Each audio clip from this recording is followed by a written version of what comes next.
Hello everyone, this is Swati Srivastava. Today I am going to discuss the pedagogy of science unit 3rd और आज का जो हमारा topic है वो है lesson plan design and approaches. मतलब जो हम लेसन प्लान बनाते हैं बच्चों को पढ़ाने के लिए उसकी डिजाइनिंग कैसी होनी चाहिए और उसके क्या क्या अप्रोचेस होने चाहिए, उस चीज को आज हम पढ़ेंगे।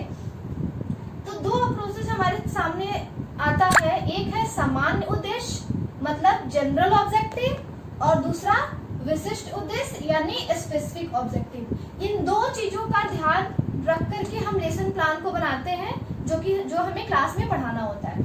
अब सामान्य उद्देश्य में क्या क्या चीजें आती हैं, किन किन चीजों का ध्यान रखना चाहिए, और विशिष्ट उद्देश्य में कौन कौन सी चीजें आती हैं और किस किस चीजों का हमें ध्यान रखना चाहिए। पहले हम डिस्कस करते हैं सामान्य उद्देश्य क्या है, इसमें क्या क्या चीजें होती हैं।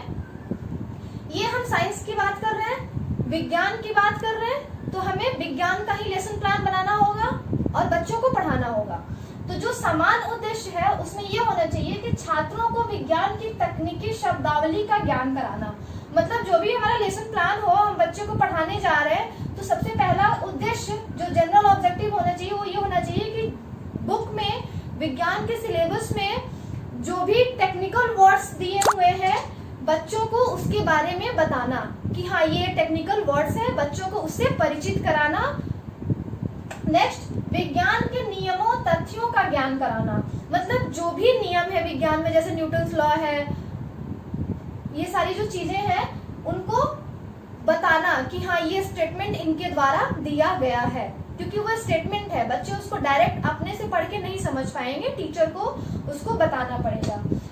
तीसरा ऑब्जेक्टिव होना चाहिए जो जनरल ऑब्जेक्टिव है, विज्ञान के प्रति रुचि उत्पन्न कराना। मतलब अगर बच्चा साइंस पढ़ रहा है तो हमारा लेसन प्लान ऐसा होना चाहिए कि बच्चे उसमें इंटरेस्ट के साथ पढ़े, बच्चे उसको इंटरेस्ट के साथ पढ़े। अगर इंटरेस्ट के साथ नहीं पढ़ेंगे तो फिर वो ज्यादा अच्छे से परफॉर्म नहीं कर पाएंगे। नेक्स्ट जो हमारा जनरल ऑब्जेक्टिव है वो है विभिन्न वैज्ञानिक क्रियाओं का विश्लेषण करने में सक्षम बनाना। मतलब जो भी साइंटिफिक एक्टिविटीज हैं हमारे सिलेबस में, बच्चे उसको पढ़ने में, उसको एनालिसिस करने में मेंटली प्रिपेयर हो जाए, वो सक्षम हो जाए। नेक्स्ट है विज्ञान के दुरुपयोग को रोकने के लिए सक्षम बनाना। मतलब बच्चे इतने नॉलेजेबल हो जाएं, इतना उनके पास नॉलेज हो जाए कि जो भी अगर वो कहीं भी अपने समाज में देखें कि विज्ञान का दुरुपयोग किया जा रहा है तो उसको वो रोक सकें, उसका सही डायरेक्शन में यूटिलाइजेशन कर सकें। ये सारी चीजें जो थी ये आती हैं जनरल ऑब्जेक्टिव के अंदर अगर हम एक लेसन प्लान को बनाते हैं क्लास में पढ़ाने के लिए।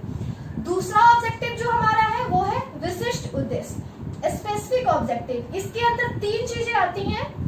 पहला कॉग्निटिव ऑब्जेक्टिव मतलब संज्ञानात्मक उद्देश्य, कॉग्निटिव का मतलब होता है माइंड से रिलेटेड। दूसरा अफेक्टिव ऑब्जेक्टिव भावात्मक उद्देश्य, भावात्मक मतलब ये होता है इंटरेस्ट से रिलेटेड, रुचि से रिलेटेड।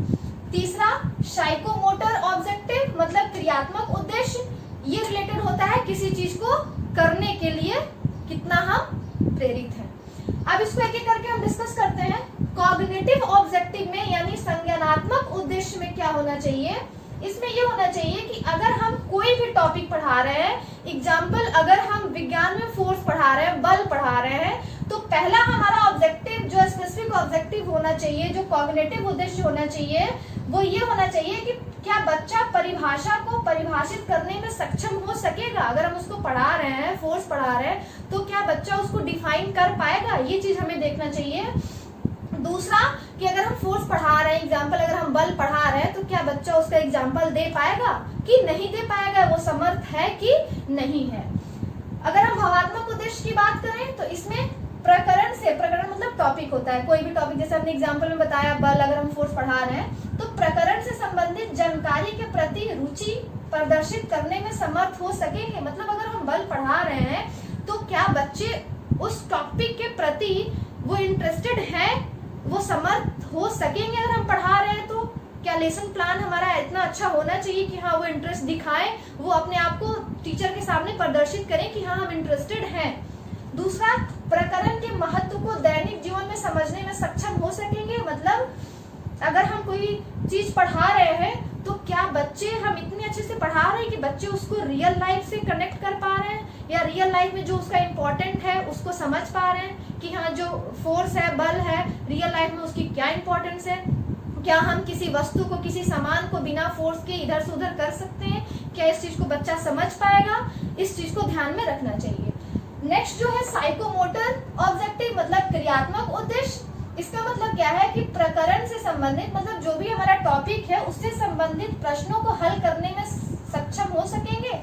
मतलब अगर हम कोई टॉपिक पढ़ा रहे हैं, उसमें अगर कोई न्यूमेरिकल है या कोई क्वेश्चन है, तो क्या बच्चा उसको सॉल्व कर पाएगा, क्या वो समर्थ है आपके पढ़ाने के बाद कि वो सॉल्व कर रहा है, यानी वो क्रियात्मक चीजों को कर रहा है। दूसरा, चित्र बनाने में सक्षम हो सकेंगे, यानी जो भी टॉपिक हम पढ़ा रहे हैं तो क्या बच्चा उसकी ड्राइंग कर पाएगा, उसका डायग्राम बना पाएगा।